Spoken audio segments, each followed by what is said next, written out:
this video, we will demonstrate how to simulate the turbine spinning with the use of a magnet. First, open a treated water faucet and allow the water to run while monitoring the display screen to see if a flow rate registers. If the display continues to show 0 gallons per minute while the water is running, then the turbine may be jammed. If the flow is not registering, then turn off the faucet. We will now conduct the magnet test, which will allow us to identify if the meter is jammed or if the issue is related to the meter cable or the circuit board.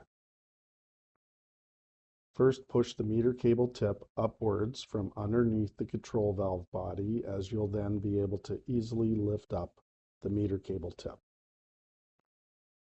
To test the system, rub a magnet back and forth across the shiny flat side of the meter cable tip. This will simulate that the turbine is spinning.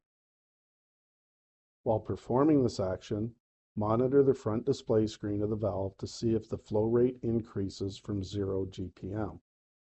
You may need to wait a few seconds before the display begins to register the flow rate. If the magnet causes the display screen to register flow, this indicates that the turbine is definitely jammed and will need to be cleaned or replaced. However, if the display screen still does not register flow, the issue is likely with the meter cable or the circuit board. Once you've completed the magnet test, please return the meter cable tip to its original position and click it into place.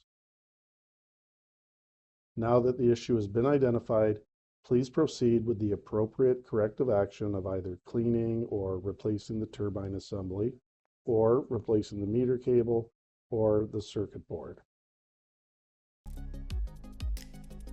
Visit us at www.CanatureWG.com.